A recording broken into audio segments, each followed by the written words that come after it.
Before we dive into the story, drop a comment below and tell us where you're watching from. Enjoy the story. The autumn sun hung low over Barrow County, Georgia, casting long shadows across the empty roads. Officer Mike Hartley drove his patrol car slowly, the way he always did on quiet afternoons. Like this one. The radio crackled with static, occasionally spitting out minor calls. A noise complaint here, a stray dog there. Nothing urgent, nothing that required him to think too much. Mike was 50 years old, and he had been a rural police officer for over 20 years. He knew every back road, every abandoned barn, every family that lived within 30 miles. But these days he felt like a ghost moving through a world that had forgotten him. 3 years ago, his wife had passed away after a long illness. They never had children, though they had wanted them desperately. Now Mike lived alone in a small house at the edge of town, surrounded by silence and memories. He did his job, he ate his meals, he went to sleep, but he had stopped truly living a long time ago. His coffee had gone cold in the thermos beside him. He took a sip anyway, grimacing at the bitter taste. Then the radio crackled again. Unit 7, we have a report of strange noises coming from the old Whitmore farm. Caller says it sounds like an animal in distress. Can you check it out? Mike picked up the receiver. Copy that. Heading there now. The Whitmore farm had been abandoned for over a decade. The family had moved away after financial troubles, leaving behind a crumbling house, a rotting barn, and a few acres of overgrown land. Sometimes teenagers would sneak in to explore. Sometimes wild animals would make it their home. Mike expected to find nothing more than a raccoon stuck somewhere it should not be. He turned onto the dirt road leading to the property. The trees had grown thick on both sides, their branches reaching toward each other like fingers trying to touch. The farmhouse appeared first, windows broken, roof sagging, paint peeling away like dead skin. Mike parked his car and stepped out, his boots crunching on dry leaves. The air smelled of decay and something else he could not quite identify. He walked past the house toward the old barn, where the caller had reported the sounds. That is when he heard it. A faint noise, almost too soft to catch. Not an animal cry. Something different. Something that made the hair on the back of his neck stand up. He moved closer, his hand instinctively resting on his flashlight. The barn doors hung open, barely attached to their hinges. Beyond them, he could see the remains of a pig enclosure. The Whitmores had raised pigs years ago, and some had apparently gone feral, still living on the property. The sound came again, a weak moan, almost human. Mike stepped through the barn doors, his flashlight cutting through the dim interior. The smell hit him first: mud, waste, and something sour. Several pigs scattered at his approach, grunting nervously. And then he saw it, a small shape lying in the mud near the far corner of the enclosure. At first, his mind refused to process what his eyes were seeing. It looked like a bundle of rags, discarded and forgotten. But bundles of rags do not moan. Mike moved forward, his heart pounding. He knelt down, pushing aside a pig that had wandered too close, and brushed away the mud covering the shape. His breath stopped. It was a child, a little girl, no more than 7 years old, lying motionless in the filth. Her clothes were torn and soiled, her skin covered with dirt and small wounds. Her stomach was swollen in a way that spoke of hunger, not health. For a moment, Mike could not move. He could not breathe. He had seen many things in his years as an officer, but nothing had prepared him for this. Then training took over. He stripped off his jacket and wrapped it around the small body, lifting her gently from the mud. "It's okay," he whispered, though he did not know if she could hear him. "I've got you now. You're not alone anymore." He reached for his radio with trembling hands. And as he called for an ambulance, one terrible question echoed in his mind. Who left this child here to be forgotten? Mike held the child against his chest, feeling how light she was. Far too light for a girl her age. Her body was limp, but he could feel the faint rise and fall of her breathing. She was alive. Barely, but alive. He carried her out of the barn and into the fading afternoon light. The pigs watched from a distance, indifferent to the tragedy that had unfolded in their midst. Mike kept his eyes on the girl's face, searching for any sign of consciousness, any flicker of awareness. "Stay with me," he murmured.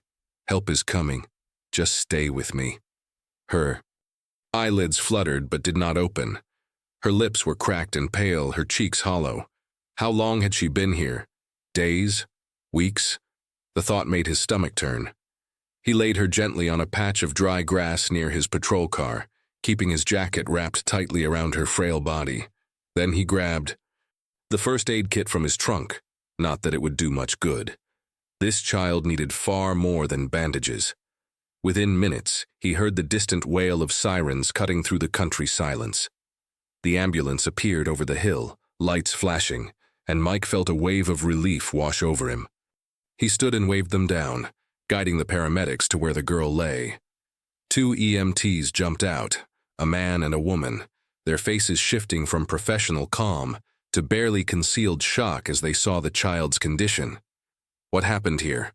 the woman asked, kneeling beside the girl and checking her vital signs. "I don't know," Mike admitted, his voice rough. "I found her in the pig enclosure, no idea how long she's been there. No identification, no sign of anyone else on the property." The male paramedic was already preparing an IV line. "She's severely dehydrated, malnourished. We need to move her now." They lifted the girl onto a stretcher with practiced efficiency, securing her small body for transport. Mike watched, feeling helpless in a way he had not felt in years. He was used to solving problems, to taking action, to making things right. But this was beyond anything he knew how to fix. "I'm coming with you," he said, not asking permission. The female paramedic glanced at him, then nodded. "Get in." The ride to the hospital was a blur of medical terminology and urgent radio calls. Mike sat in the corner of the ambulance, trying to stay out of the way while keeping Ho. His eyes fixed on the girl. At one point her eyes opened, just for a second. They were pale blue, almost gray, and completely empty. No fear, no confusion, no recognition. Just nothing. Then they closed again, and she slipped back into unconsciousness. At the hospital, the emergency team was waiting. They whisked the girl away through a set of double doors, leaving Mike standing alone in the harsh fluorescent light of the waiting area. A nurse approached him with a clipboard, asking questions he could not answer. "Name of the patient?" "Unknown." "Age?" "I'd guess 6 or 7. Maybe younger. Hard to tell." "Parents or guardians?" "None that I know of. I found her abandoned." The nurse's pen paused over the paper. She looked up at Mike, her expression softening with something like pity. "We'll need to contact Child Protective Services." "I know. I'll make the call myself." Mike stepped outside to use his phone, but his hands were shaking so badly that he had to try 3 times before he could dial the right number. As he waited for someone to answer, he leaned against the hospital wall and closed his eyes. He had seen neglect before. He had seen poverty and hardship and families struggling to survive. But he had never seen anything like this. A child discarded like garbage, left among animals, forgotten by the world. "They used you and left you here," he had whispered when he first found her. The words echoed in his mind now, filling him with a cold, quiet rage. An hour later, a doctor emerged to give him an update. The news was grim but not hopeless. The girl was suffering from severe malnutrition and dehydration. She had intestinal infections that would require treatment. She was anemic, her immune system weakened by months, perhaps years, of neglect. But she was stable. She would survive. "Does she have a name?" the doctor asked. "Any identification at all?" Mike shook his head. "Nothing. She hasn't spoken. I don't even know if she can." The doctor sighed, making a note on his chart. "We'll need to call her something for the records. Any suggestions?" Mike thought for a moment. He remembered the way she had looked lying in the mud, so small and fragile, like a flower that had somehow survived a storm. "Lila," he said quietly. "Call her Lila." The doctor nodded and walked away, leaving Mike alone with his thoughts. He should go home. His shift had ended hours ago, and there was nothing more he could do here. The system would take over now.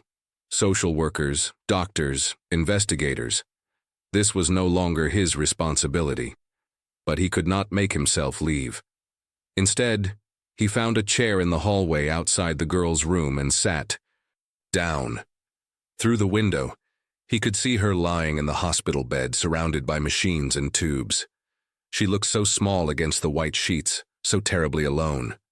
I found you, he thought. I'm not going to abandon you too. And so he stayed, keeping watch through the long hours of the night, waiting for the girl called Lila to open her eyes again. By morning, the hospital hallway had become a crossroads of strangers with clipboards and questions. Mike had dozed off in his chair sometime after midnight, his head resting against the cold wall, and woke to the sound of voices discussing Lila's case in hushed professional tones. A woman in a gray blazer stood at the nurse's station, reviewing paperwork. She was perhaps 45, with short brown hair and the kind of face that had learned to hide emotion behind efficiency. When she noticed Mike watching, she walked over and extended her hand. Officer Hartley, I'm Denise Carver, Child Protective Services. I understand you're the one who found the girl. Mike stood, stretching the stiffness from his back. That's right. I've read your initial report. I have some follow-up questions, if you don't mind. They talked for nearly an hour. Mike recounted every detail. The call about strange noises, the abandoned farm, the moment he discovered Lila in the pig enclosure. Denise listened without interrupting, her pen moving steadily across her notepad. When he finished, she looked up at him with an expression he could not quite read. You stayed here all night. It was not a question, but Mike answered anyway. I couldn't leave her alone. Officer Hartley, I appreciate your dedication, but I need to be clear about something. Denise's voice was not unkind, but it carried the weight of procedure. You have no legal connection to this child. You're not a relative, not a guardian. Your role in this case, officially, ended when you handed her over to the paramedics. Mike felt something tighten in his chest. I understand that. Do you? She studied him for a moment. I've seen this before. Good people find children in terrible situations and they want to help. They get attached. But the system has rules for a reason. This girl needs professional care, proper placement, a thorough investigation into her background. That's not something one person can provide, no matter how well-intentioned. Mike wanted to argue, but he knew she was right. He was just a rural cop who had stumbled onto something far bigger than himself. What could he possibly offer this child that the system could not? And yet, when he looked through the window at Lila's small form lying motionless in the hospital bed, something in him refused to let go. Can I at least visit her? He asked. Denise hesitated, then sighed. I'll see what I can arrange. But no promises. Over the next few days, Mike returned to his regular duties. He patrolled the same empty roads, answered the same minor calls, drank the same cold coffee from his thermos. But his mind was never far from the hospital, from the girl with no name and no past. He learned through official channels that Lila had not spoken a single word since being admitted. The doctors had examined her thoroughly, treating her infections and beginning the slow process of restoring her health. A child psychologist had been called in, but Lila would not respond to questions or prompts. She simply lay there, staring at the ceiling, as if she had retreated somewhere deep inside herself where no one could reach her. The psychologist's preliminary assessment was troubling. Severe trauma, likely sustained over an extended period. The child had learned to survive by disappearing, by making herself invisible. It was a defense mechanism that had kept her alive, but had also stolen her voice. Mike requested permission to visit during his off hours, and to his surprise, Denise approved it, with conditions. He could sit outside Lila's room, visible through the window, but he was not to enter or attempt to interact with her directly. The goal was simply to provide a consistent, non-threatening presence while the medical team continued their work. And so, Mike began his vigil. Every evening after his shift, he drove to the hospital and took his seat in the hallway. He brought a book sometimes or a newspaper, but mostly he just sat and watched. Nurses passed by, giving him curious looks. Doctors came and went, updating charts and adjusting medications. Through it all, Mike remained, a silent guardian keeping watch over a child he barely knew. Lila never acknowledged him. She lay facing away from the window most of the time, her small body curled beneath the blankets. Occasionally she would shift position, or a nurse would come to check her vitals, but otherwise she remained perfectly still, a statue of a girl frozen in place by wounds no one could see. On the third day, something changed. Mike was sitting in his usual spot, flipping through an old magazine without really reading it, when he felt a strange sensation, the prickling awareness of being watched. He looked up. Lila had turned her head. She was looking directly at him through the glass, her pale blue eyes fixed on his face with an intensity that made his breath catch. She did not smile. She did not wave. She did not make any gesture at all. But she did not look away. For a long moment they simply stared at each other, the broken man and the forgotten child, separated by a pane of glass and a lifetime of sorrow. Then slowly, Lila blinked and turned back to face the wall. But Mike had seen it, a flicker of something in those empty eyes. Recognition, perhaps, or maybe just curiosity. It was not much, but it was a beginning. The investigation into Lila's past began to yield fragments of a terrible story. Detective work in rural counties often moved slowly, but the discovery of a child in such conditions had stirred the local authorities into action. Within a week, Denise Carver had assembled enough information to form a picture. Incomplete, disturbing, but finally something concrete. Mike sat across from her in a small conference room at the county office, listening as she laid out what they had learned. Her name is most likely Lila Marsh, Denise began, sliding a folder across the table. Birth records show a child by that name born 7 years ago at a clinic in Dalton. Mother's name is Jolene Marsh, 32 years old. No father listed on the certificate. Mike opened the folder and found a faded photograph. A woman with tired eyes and tangled hair, holding an infant wrapped in a thin blanket.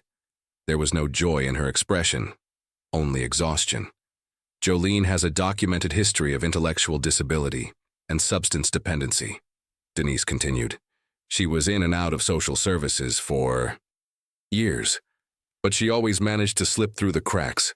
No permanent address, no steady employment, no family willing to take responsibility. What happened to her? She disappeared approximately 8 months ago.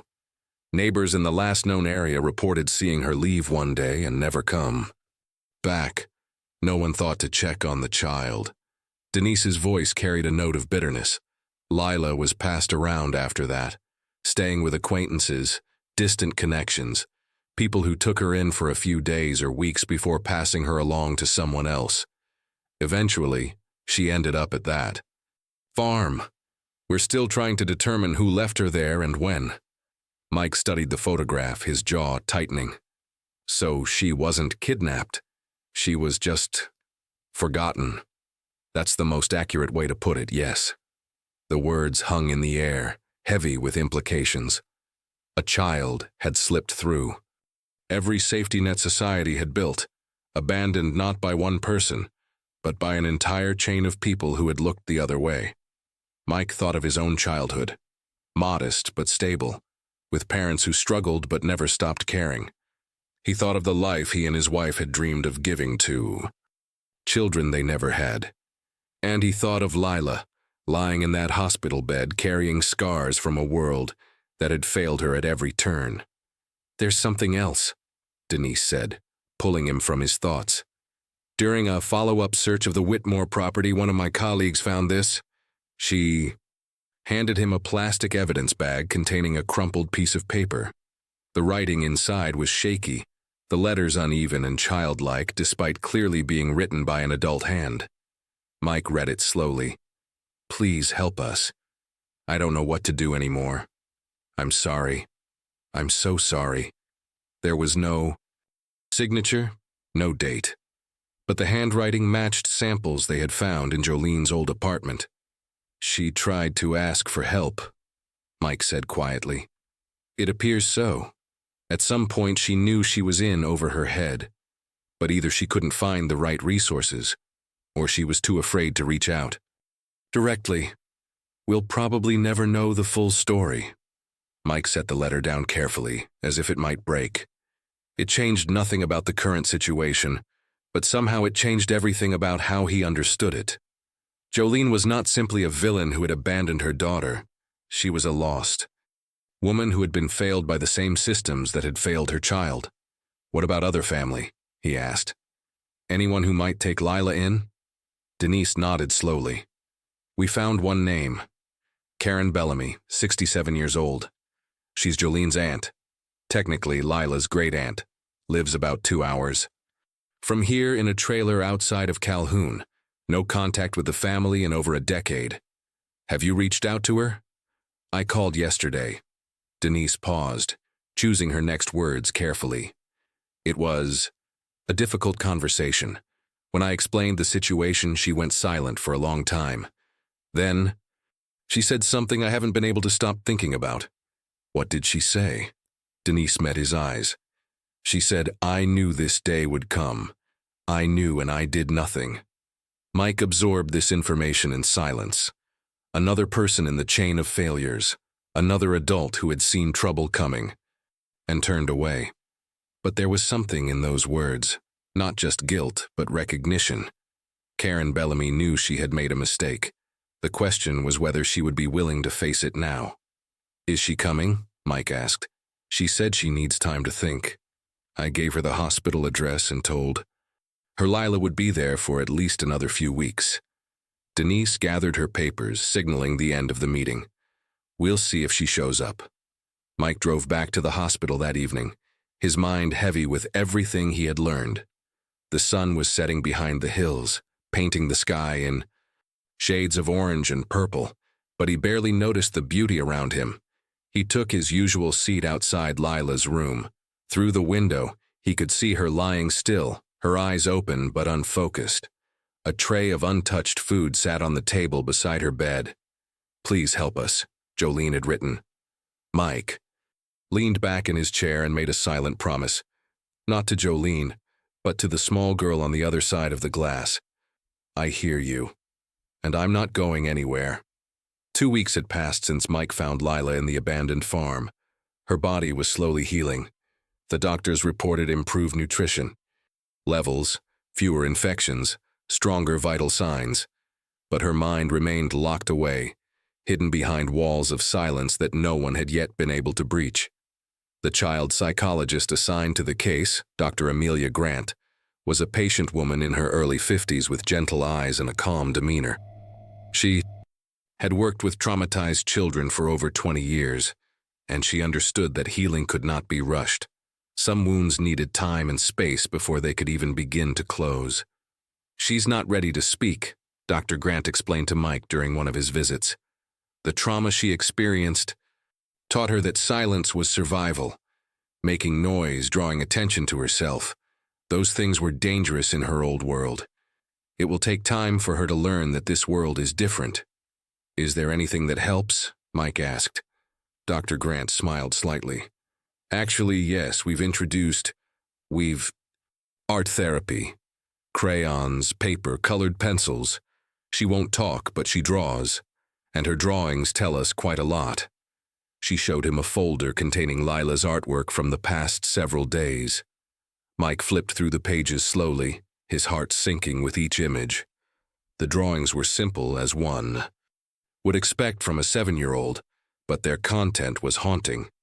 Pigs appeared again and again, dark shapes with small eyes, crowding the edges of the paper. There were images of mud, of rain, of a house with black windows.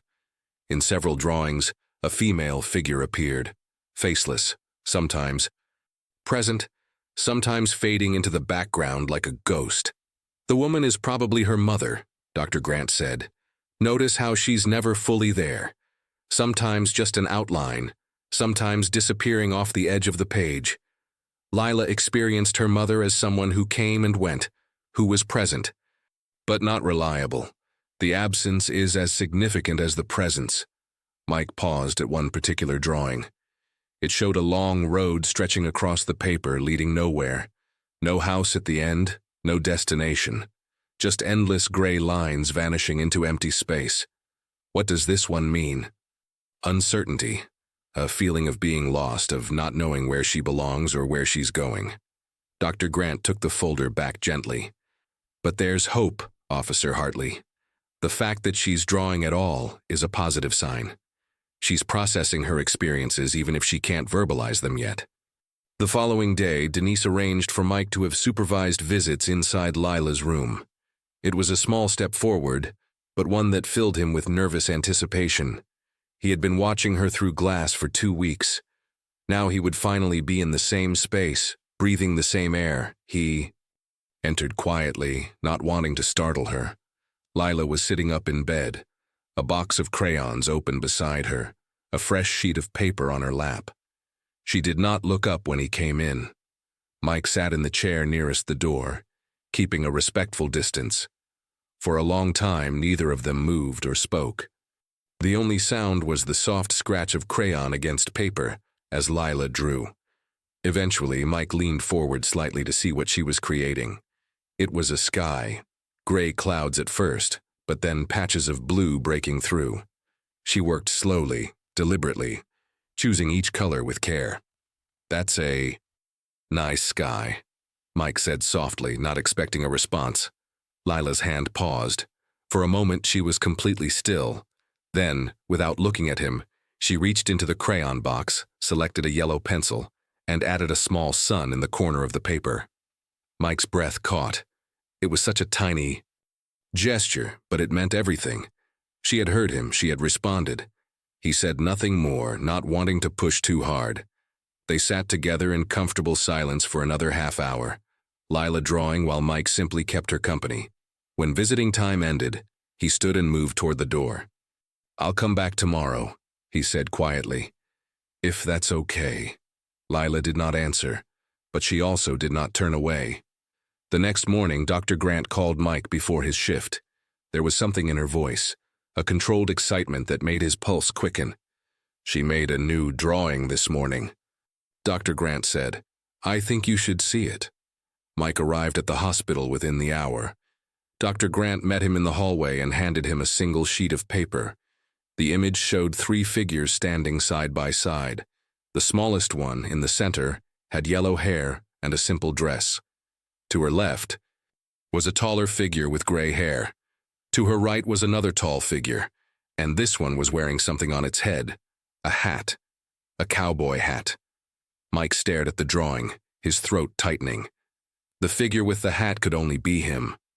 Lila had noticed his uniform, his boots, the hat he wore on. Duty? She had drawn him into her world. "She's starting to see you as someone safe," Dr. Grant said gently. "Someone who stays. That's incredibly significant for a child who has only known people who leave." Mike traced the outline of the small figure with his finger.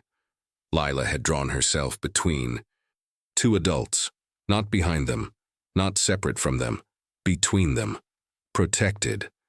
For the first time since finding her in that muddy enclosure, Mike allowed himself to feel something like hope.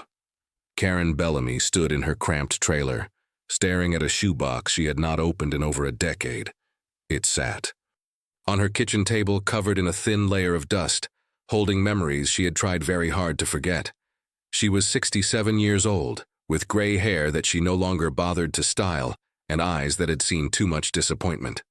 The trailer was small and worn, water stains on the ceiling, a heater that worked only half the time, windows that let in the cold. It was not much, but it was hers, a place to hide from a world that had asked too much of her. The phone call from the social worker had shattered her carefully constructed isolation. A child found abandoned. Jolene's daughter. Her great-niece. Karen had known about Lila's existence, though she had never met her. She had heard through distant relatives that Jolene had given birth years ago, that she was struggling, that the situation was bad. But Karen had told herself it was not her problem. She had her own troubles, her own regrets. She could not save everyone. Now, sitting alone in her trailer with the weight of that phone call pressing down on her, she finally opened the shoebox. Inside were photographs, letters, and small keepsakes from a family that had long since fallen apart.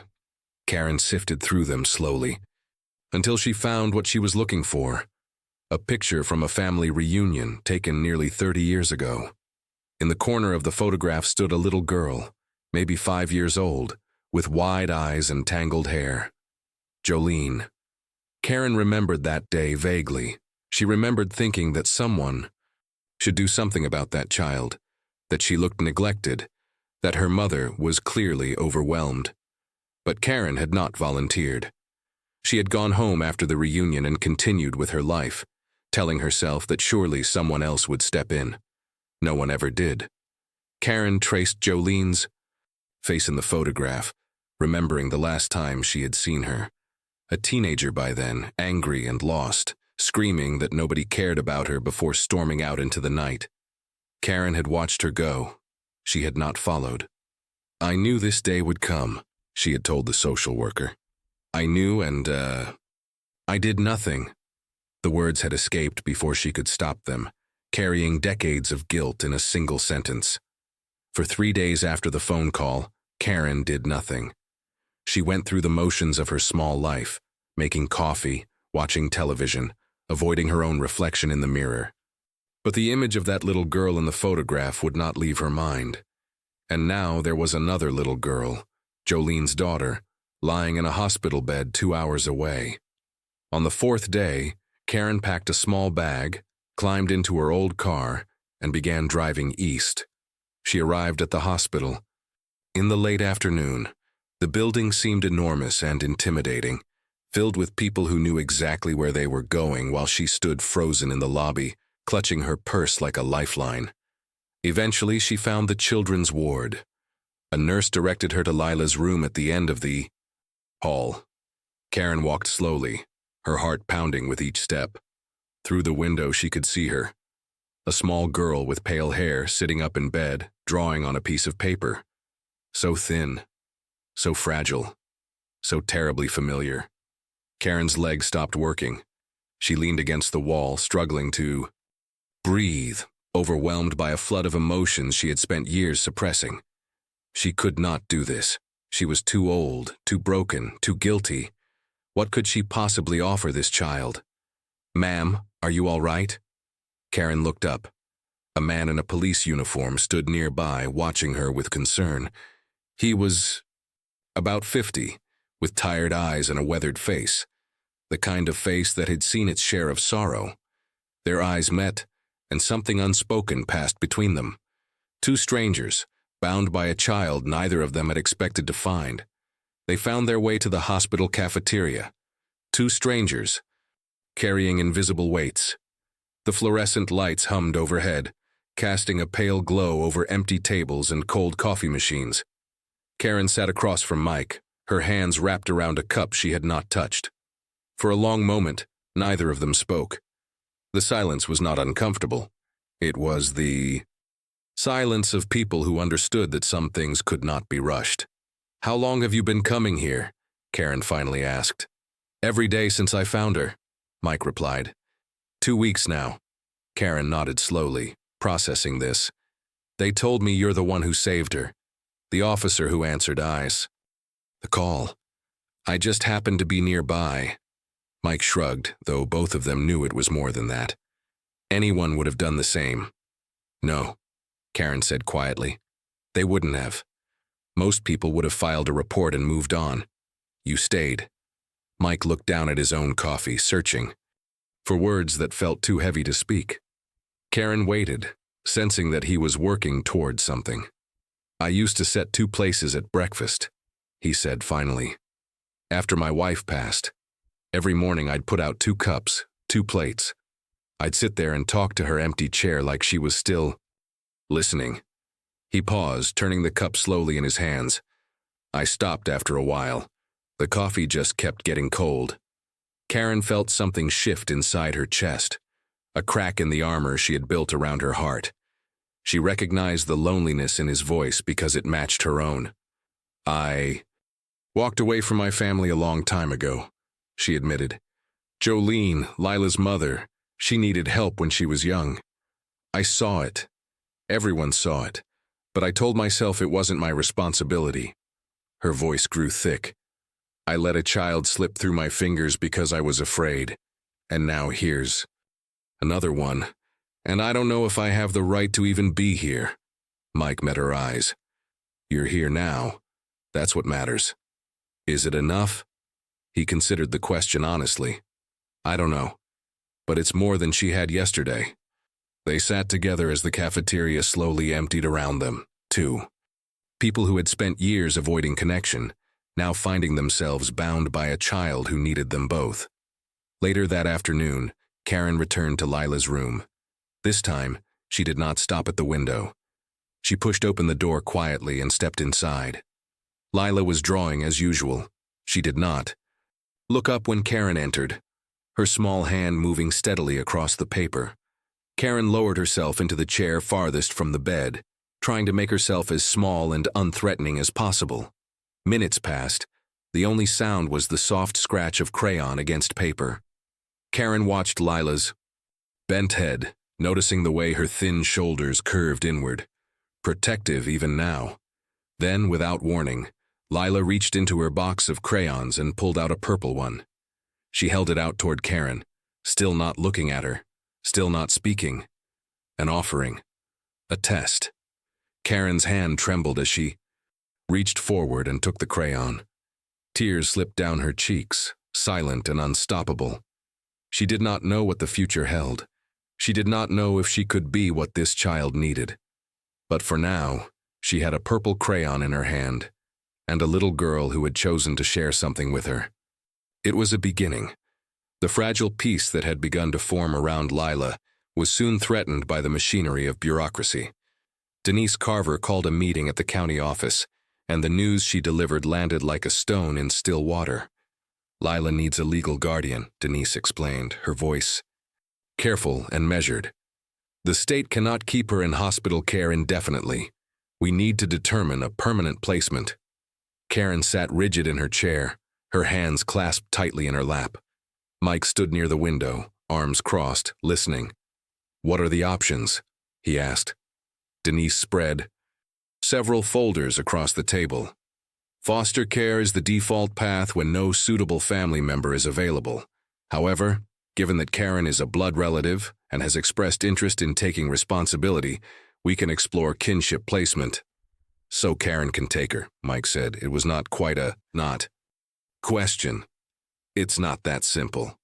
Denise turned to Karen with an expression of professional sympathy. A kinship placement requires evaluation, financial stability, living conditions, physical and mental health assessments. The court needs to be satisfied that the environment is safe and appropriate. For a child with Lila's level of trauma, Karen felt the weight of those words pressing down on her. She thought of her trailer, the leaking roof, the temperamental heater, the cramped rooms that barely held her own loneliness. How could she bring a child into that? And what about me? Mike asked. Quietly. Is there any way I could? You have no biological connection to the child, Denise interrupted gently. And while your dedication is admirable, the system prioritizes family reunification whenever possible. Additionally, your age and status as a single widower would be considered complicating factors in any adoption proceeding. Mike's jaw tightened, but he said nothing. Karen spoke up, her voice barely above a whisper. What happens if I can't pass the evaluation? Then Lila enters the foster care system. Denise paused, letting the reality settle. She would be placed with a licensed foster family, possibly in another county. Visitation would be limited and subject to court approval. The thought of Lila being taken away, shipped off to strangers in some distant town, made Karen's stomach turn. She had only known this child for a few days, had barely exchanged a single word with her, and yet the idea of losing her felt unbearable. Mike turned from the window. There has to be another option. Denise hesitated, then pulled out one more folder. There might be. A local organization called New Horizons provides emergency housing assistance for kinship placements. They have a program that offers temporary homes to guardians who need support while they establish stability. Karen looked up, a flicker of hope breaking through her despair. The catch, Denise continued, is that Karen would need to undergo psychological evaluation and demonstrate a genuine commitment to change. It's not easy and there are no guarantees, but it's a door. That night, Karen drove back to her trailer alone. She stood in the doorway, seeing her home through new eyes. The stained ceiling, the cluttered corners, the emptiness that had become so familiar she had stopped noticing it. Could she really change? After 67 years of running from responsibility, could she finally stand still? Her phone buzzed. A text from Mike. "Whatever you decide, you won't be doing it alone." Karen read the message twice, then set the phone down and began to clean. Word spread through Barrow County the way news always does in small towns, quietly at first, then all at once. The story of the girl found at Whitmore Farm had touched something deep in the community, stirring consciences that had grown comfortable with looking away. It began with the church. Pastor Edwin Holloway mentioned Lila during his Sunday sermon, speaking about responsibility and second chances without naming names directly. By Monday morning, donations had started arriving at the hospital. Clothes, toys, books, handmade blankets from women who had never met the child but felt compelled to help. Then came the volunteers. A retired carpenter named George Whitfield showed up at Karen's trailer with his toolbox and a quiet determination. He had heard about the situation from his wife, who had heard it from her sister, who worked at the county office. Within days, George had patched the leaking roof, fixed the heater, and recruited 3 other men to help paint the walls. "Place just needed some attention," George said when Karen tried to thank him. Same as most things in this world. Neighbors who had barely acknowledged Karen's existence for years suddenly appeared, with casseroles and offers of help. A woman named Betty from 2 trailers down brought curtains she had sewn herself, pale yellow with tiny flowers, perfect for a child's room. "Every little girl deserves something pretty to look at when she wakes up," Betty explained, pressing the fabric into Karen's hands. At the center of this unexpected movement stood Mike, serving as a bridge between Karen and a community that wanted to help, but did not know how. He coordinated volunteers, fielded questions, and quietly ensured that the attention remained focused on what Lila needed rather than becoming a spectacle. Through it all, Karen watched in stunned silence. She had spent so many years believing that she was alone, that no one cared, that asking for help was a sign of weakness. Now strangers were rebuilding her home and her hope simultaneously. Harold Finch, a retired attorney with a shock of white hair and kind eyes, offered his services pro bono. He had handled family law cases for 30 years before retiring and understood the complexities Karen would face in court. "The system isn't kind to people without resources," Harold told her during their first meeting. "But it responds to preparation and persistence. We're going to show them that Lila belongs with you." Meanwhile, at the hospital, Lila continued her slow emergence from silence. The medical team reported steady physical improvement. Her weight was increasing, her infections clearing, her energy returning. But the greater changes were happening inside. During one of Karen's visits, Lila did something unexpected. She set down her crayons, climbed out of bed, and walked across the room to where Karen sat. Without a word, she reached out and grabbed the hem of Karen's sweater, holding on with small, determined fingers.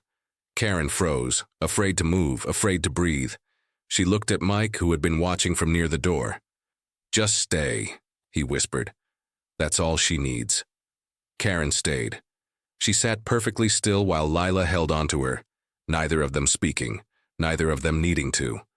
The grip was light, tentative, the touch of a child testing whether this person would disappear like all the others. Karen did not disappear. After a long moment, Lila released her grip and returned to her bed, picking up her crayons as if nothing had happened. But something had shifted in the room. invisible yet undeniable. Trust, fragile as a spider's web, had begun to form. 3 weeks had passed since Mike found Lila in the abandoned farm. The days had settled into a rhythm, Karen visiting each morning and afternoon, Mike appearing each evening after his shift, the medical staff moving through their routines with quiet efficiency. Dr. Grant remained cautiously optimistic. Lila was engaging more with her surroundings, making eye contact, responding to simple requests with nods or gestures. But she had not spoken, not a single word since her rescue. Speech will come when she feels safe enough, Dr. Grant reminded them. We cannot force it. We can only create the conditions for it to happen naturally. Karen had learned to be patient. She no longer filled the silence with nervous chatter or anxious questions. Instead, she simply existed alongside Lila, reading magazines, knitting a scarf she would probably never finish, watching the afternoon light move across the hospital walls. On this particular day, Karen sat by the window while Lila drew at her bedside table. Rain had begun to fall outside, gentle and steady, streaking the glass with silver lines. Karen watched the droplets race each other down the pane. Looks like rain, she murmured, mostly to herself. The scratching of crayons stopped.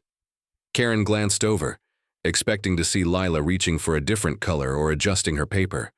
Instead, the girl was sitting perfectly still, her eyes fixed on the window. Then so softly that Karen almost missed it. Rain. Karen's heart stopped. She turned slowly, afraid that any sudden movement might shatter the moment like thin ice. Lila was still looking at the window, her small voice hanging in the air between them. One word, one syllable. But it was everything. Karen forced herself to stay calm, remembering Dr. Grant's advice about not overwhelming the child with excessive reactions. She swallowed the sob rising in her throat and replied as steadily as she could. Yes, baby. Rain. Lila returned to her drawing without another word, as if nothing extraordinary had happened. But Karen could see a tiny shift in her posture, shoulders slightly less hunched, breathing slightly deeper. The girl had taken a risk, and the world had not punished her for it. When Mike arrived that evening, Karen was waiting in the hallway. He noticed immediately that something was different. Her eyes were red, but she was almost smiling. What happened? He asked. Karen opened her mouth to explain, but the words caught in her throat. Instead, she simply said, she spoke. Mike went still. For a long moment, he just looked at her, processing the weight of those 2 words. Then, without speaking, he stepped forward and placed his hand on her shoulder.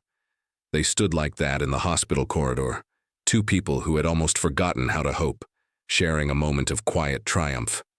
No grand speeches, no dramatic embraces, just presence, just acknowledgement, just staying.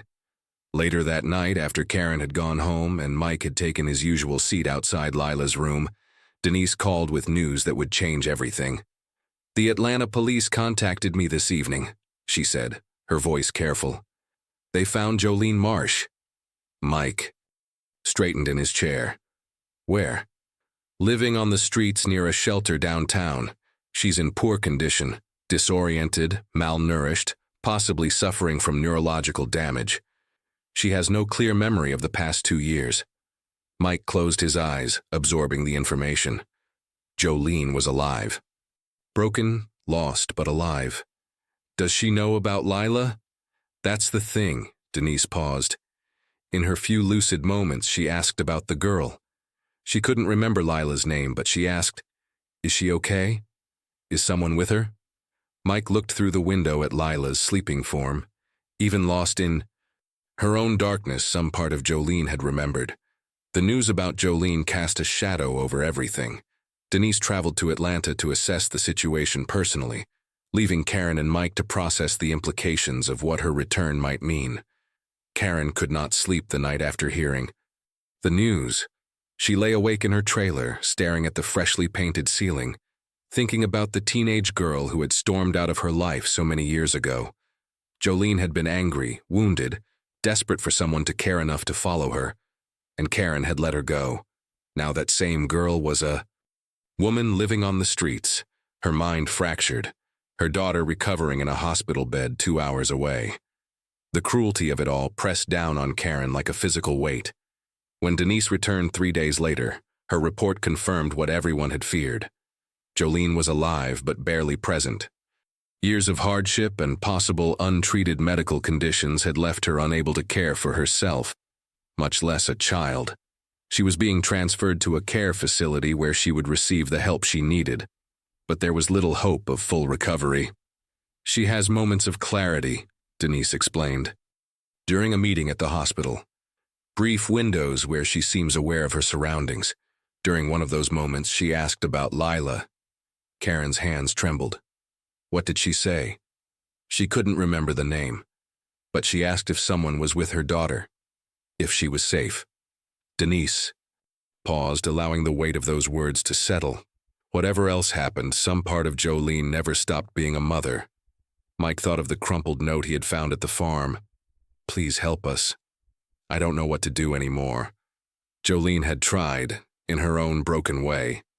She had failed, but she had tried.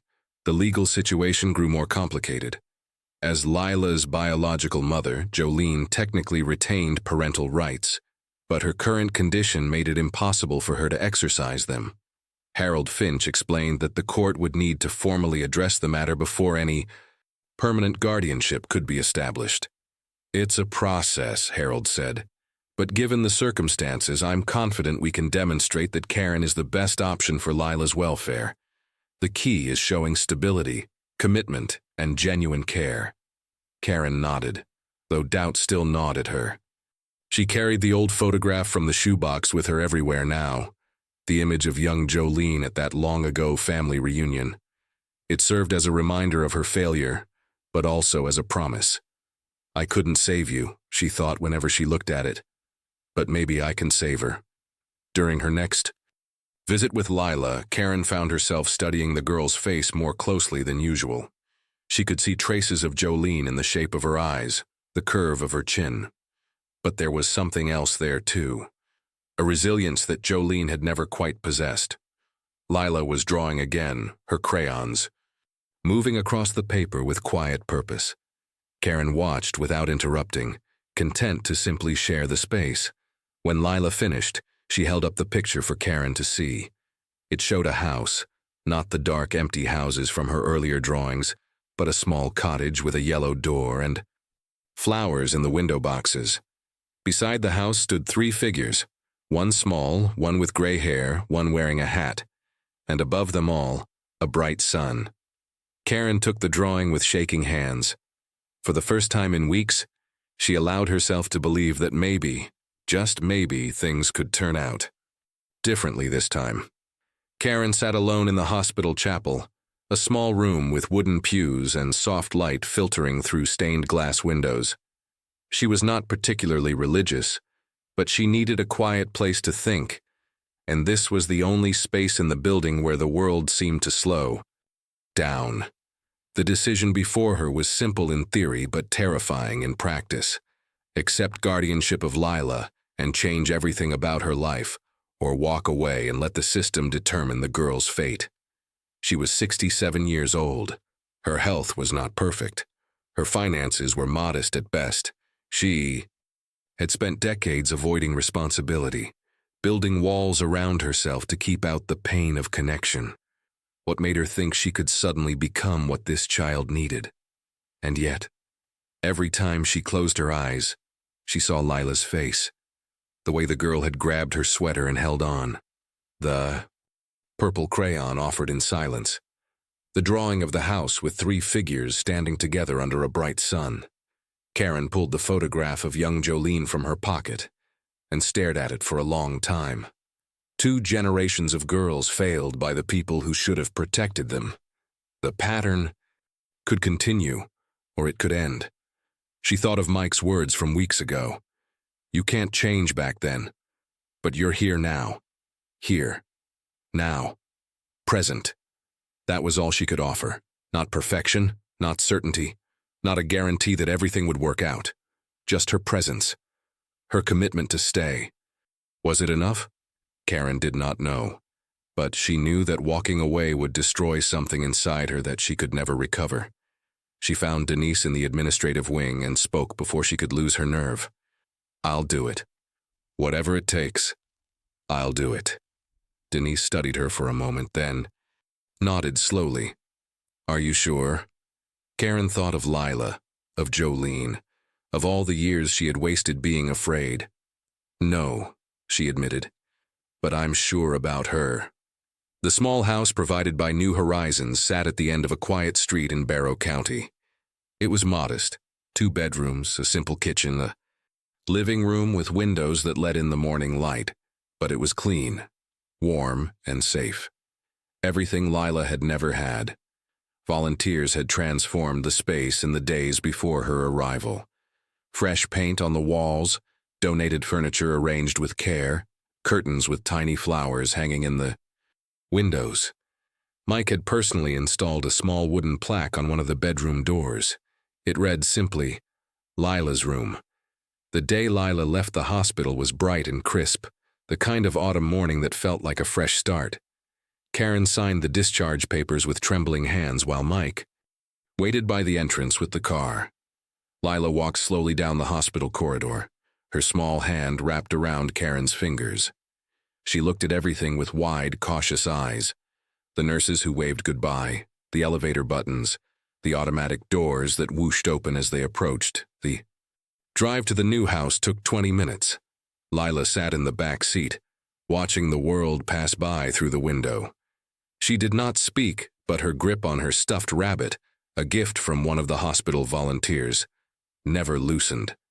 When they arrived, Karen led her up the front steps and through the door. Lila stopped in the hallway, taking in the unfamiliar surroundings. The clean floors, the soft couch, the smell of fresh paint and something baking in the oven. Cookies that Betty from the old trailer park had dropped off that morning. Then Lila saw her room. She stood in the doorway for a long moment, perfectly still. Karen knelt beside her, her heart pounding. "This is yours, sweetheart, all yours."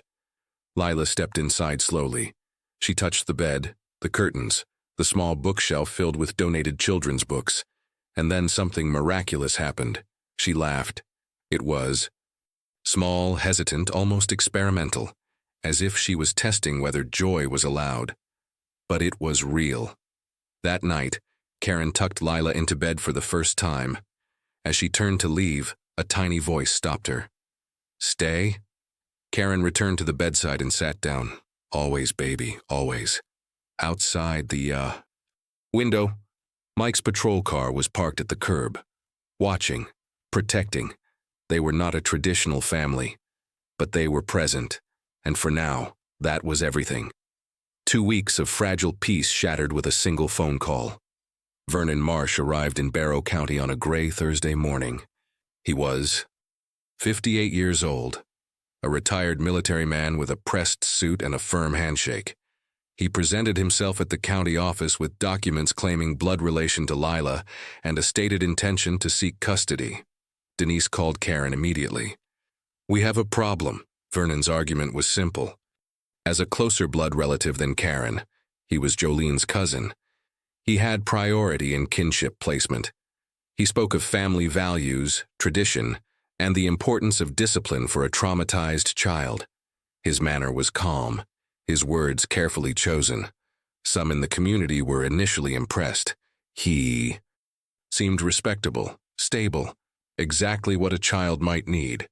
But Harold Finch dug deeper. Vernon had never once contacted Jolene during her years of struggle. He had never acknowledged Lila's existence until the case appeared in local news, along with mentions of the government benefits attached to guardianship. His background revealed patterns of behavior that raised serious concerns, though nothing had ever been formally proven. Karen sat in Harold's office, her face pale. "Can he take her?" "He can try," Harold replied, "but we're going to fight. The court will consider what's best for Lila, and you have something Vernon doesn't, a relationship with this child. She knows you. She trusts you." An emergency hearing was scheduled for the following week. Karen barely slept, haunted by the possibility of losing Lila to a stranger who saw her as a means to an end rather than a child. Who needed love? Mike stayed close, checking on them daily, his presence a steady anchor in the gathering storm. The night before the hearing, Lila woke screaming, her first nightmare since leaving the hospital. Karen rushed to her room and found her trembling, tears streaming down her face. "Don't go," Lila whispered, clutching Karen's nightgown. "Don't go away." Karen gathered her into her arms, holding her tight against the darkness. "Never, baby. I'm not going anywhere, I promise." Outside, thunder rumbled in the distance, but inside that small room, Karen held on and refused to let go. The courtroom was cold and formal, filled with strangers who would decide Lila's future. Karen sat at the front table with Harold, her hands folded tightly in her lap. Mike was in the gallery behind her, along with Denise, Dr. Grant, and a dozen community members who had come to show support. Vernon presented his case with polished confidence, family ties, financial stability, structured discipline. He spoke of tradition and responsibility, his voice never wavering. Then Harold called Dr. Grant to the stand. She spoke of Lila's journey, the silent, broken child who had arrived at the eye hospital, and the girl who now laughed, drew suns instead of shadows, and called two people Nana and Cowboy. She presented the drawings, the evolution from darkness to light, from isolation to belonging. The judge listened carefully. When all testimony concluded, she took only 15 minutes to reach her decision. Permanent guardianship granted to Karen Bellamy, Mike Hartley designated as official support in Lila's care plan. 6 months later, spring had come to Barrow County. Karen, Lila, and Mike sat on the porch of their small house, sunlight warming their faces. Lila was drawing. Bright colors, blue skies, flowers. Karen read a book. Mike fixed a squeaky chair. On the table beside Karen lay an envelope containing a letter Lila had dictated. "Dear Mom, I don't know where you are, but I hope someone is staying with you, like Nana stayed with me." Lila looked up from her drawing. "Nana, Cowboy, can we have pancakes tomorrow?" Karen smiled. "Anything you want, sweetheart." Mike nodded. "I'll bring the syrup." Not a perfect family, but a present one. And for Lila, that made all the difference. The end.